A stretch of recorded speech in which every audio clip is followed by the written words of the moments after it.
New video evidence we just obtained on the now indicted elector plot staged by Donald Trump and his aides. Now, this video, which we are about to air for the first time in a moment, shows a key longtime Trump advisor planning and clearly promoting the idea of pushing electors to override the state results in places Trump lost, to steal the race from Biden. And that's not all. This new video, obtained exclusively by The Beat, will add new information to the timeline of how early Trump advisors and allies were exploring these plots, which went on very infamously to run all the way through the January 6th certification process. Now, you may recall the electors plot is one of the schemes that spans from Trump's early efforts in the states to wider national efforts to create confusion about the results, and they went all the way up to Mike Pence, all the way up to a attempted, ultimately thwarted pretext that was going to be presented to Pence to try to help stage a coup on Jan 6. In essence, it involved either installing completely fraudulent fake electors, and we saw some of those meetings, or getting states to appoint Trump electors in the states that Biden won or was winning, and try to send those to Congress.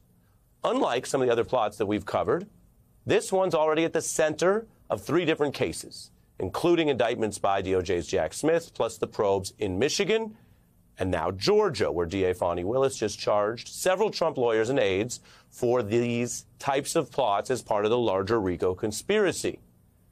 That is why this scoop, tonight's video, may be of interest in the 2 big cases led by these tough prosecutors who mean business. The defendants engaged in a criminal racketeering enterprise to overturn Georgia's presidential election result. Conspiring to defraud the United States, conspiring to disenfranchise voters, and conspiring and attempting to obstruct an official proceeding. It was fueled by lies. We look at the facts, we look at the law, and we bring charges.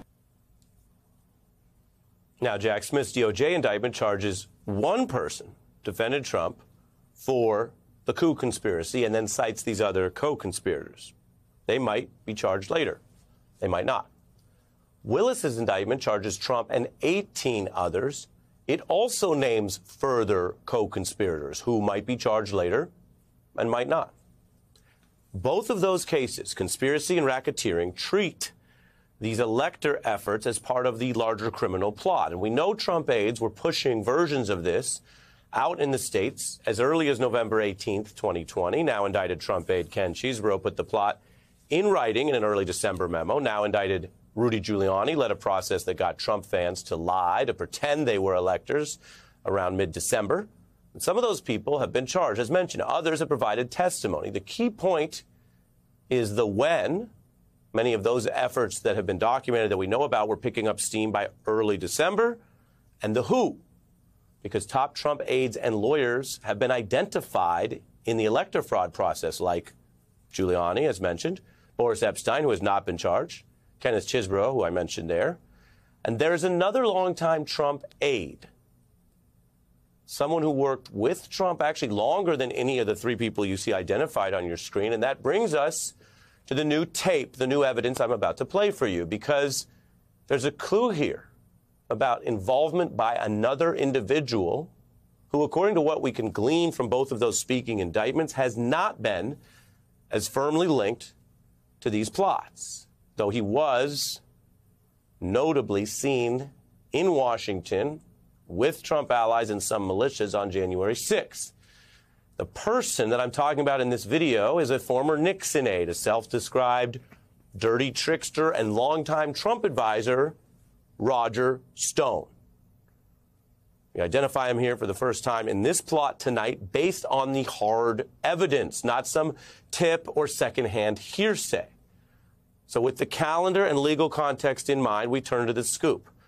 We're now going to play for you so you may listen to this new exclusive video edited for clarity as Roger Stone works with an associate to dictate his plans and arguments for how they had a plan as early November. That's how early this was, in states that Biden won or was winning, where Republican politicians would try to, quote, as Stone puts it, send in electors who reflect President Trump's, quote, victory.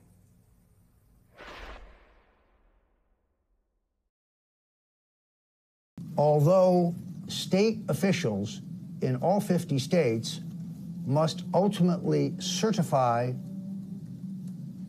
the results of the voting in their state, the final decision as to who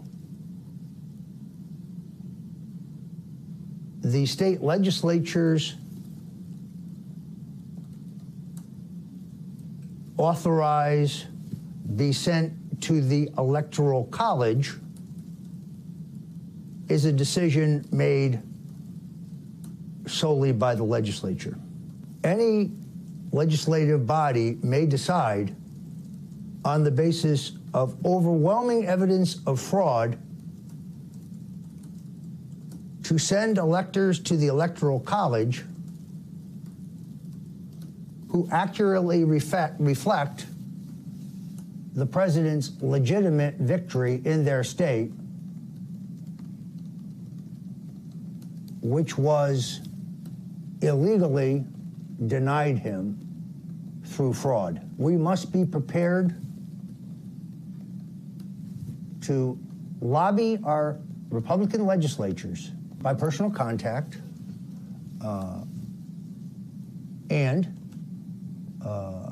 by demonstrating the overwhelming will of the people in their state, in each state, that this may need to happen. That occurred and was caught on video November 5th, 2020. It is new to the world right now tonight. Stone dictated that extreme plan, as you saw there, to his associate on the computer. And it was not only earlier than some of those other Trump figures' plans I mentioned, some of which, of course, are now part of indictments and looming trials. Let me make a clear point about this exclusive here on The Beat tonight. That was before the presidential race had even been called for Biden. Now, this is important. Take a look. Stone pushing the elector plot, as you just saw with your own eyes, all the way back on November 5th, 2020. That's a shot of the video on the left that we just have broken here as news tonight. Now, people had voted, but the race had not even been called. It was actually 2 full days later, November 7th, 2020, when the numbers and the nonpartisan outlets called Biden defeats Trump for White House. That timeline hurts the Trump defense that we've heard so much about, that these individuals pushing these plots were acting in a good faith belief they had won. Indeed, this particular piece of evidence, this video, shows quite the opposite for Stone. He was pushing the plot not because he believed Trump had won or was looking at numbers or looking at the results as they were called, which hadn't happened yet. No, regardless of the results that were not even in, he was already pushing this plot. Stone's words on video were early, a month before now indicted Ken Chesebro penned the memo outlining the plot, long before Rudy Giuliani, now indicted, was recruiting those people. The video that you just saw is by Danish documentarian Christopher Gulbrandsen. As mentioned, we just aired it for the first time. Now, the video and the other information available does not address if or how Stone took any actions beyond what he said there. In other words, was he just talking? Was he just writing? Or did he also join what Jack Smith calls a conspiracy? We know some other individuals who did more things along these lines are unindicted co-conspirators to the DOJ or indicted racketeering co-conspirators down in Georgia as of this week. I can tell you Roger Stone's representative declined to comment on this new video and story when reached by MSNBC today. So this already is a lot. Then you put it in the wider context that we know, because while it started wherever it started in early November, eventually we saw Trump aides, during a period where the whole world was moving on, everyone was referring to President-elect Biden, and people didn't know there was an insurrection coming, we still saw public signs that Trump aides were trying to do things in the states with elector plots, fraudulent electors, talk of alternate slates, that, in hindsight, looked worse. In hindsight, are part of indictments. Take a look. We have more than enough time to right the wrong of this fraudulent election result and certify Donald Trump as the winner of the election. As we speak today, an alternate slate of electors in the contested states is going to vote, and we're going to send those results up to Congress. What we seek here is verifiable ballots, certifiable ballots. Until we do that, our assumption is the second Trump term. That second Trump term. That was the public push. We also know it came after the secret lawyering, some of which is now being treated by prosecutors, at least in Georgia, as indicted racketeering, not valid lawyering. So the timing matters. And again, I want to show you this other context, because there was one other earlier message that the January 6th committee exposed as early as Donald Trump Jr. reaching now indicted Chief of Staff Meadows. That was on November 5th, where they talked about having states step in, put their own quote, as you see there, reference to what he said earlier was a separate slate of Trump electors. These would be in states they thought they were losing. Again, November 5th, before it was even called. And then looking at local Republican officials as the key to the coup. Writing to Meadows, Republicans control PA, Wisconsin, Michigan, North Carolina, etc. We get Trump electors. The Stone video evidence dates this plot back around that same week, before the race was called, before the more strict lawyerly memos were written. Again, I call it lawyerly or racketeering. The trials will ultimately resolve that, and everyone accused is legally presumed innocent.